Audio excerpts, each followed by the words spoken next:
Hello everyone, welcome back to my channel. Today recipe వచ్చేసి ఉగాది కదా, ఉగాది పచ్చడి చూపిస్తున్నాను.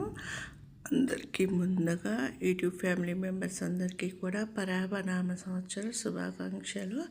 ముందుగా ఈ ఉగాది పచ్చడి చేయడానికి ఒక బౌల్ తీసుకొని ఇందులోకి బెల్లాన్ని వేస్తున్నా ఫస్ట్ నేను, ఎందుకంటే జీవితం అంతా కూడా మధురంగా ఉండాలని. తర్వాత బెల్లానికి తగ్గట్లు చిక్కటి చింతపండు రసాన్ని వేసుకోవాలి.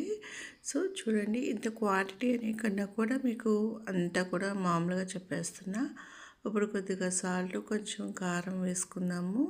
మీరు కారం ప్లేస్లో మిరియాలు క్రష్ చేసైనా వేసుకోవచ్చు. ఇప్పుడు మామిడికాయ ముక్కల్ని చిన్నగా సన్నగా కట్ చేసుకుని వేసుకుందాము.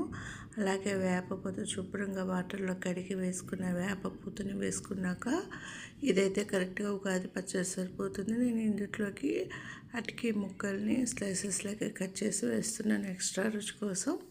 అటికాయ ముక్కలు కూడా వేసేసాక మొత్తం అంతా కలిపేసుకొని ఒక బౌల్లోకి తీసుకొని దేవుడికి నైవేద్యం పెడితే ఎంతో టేస్టీగా ఉండే ఉగాది పచ్చడి రెడీ. Thank you.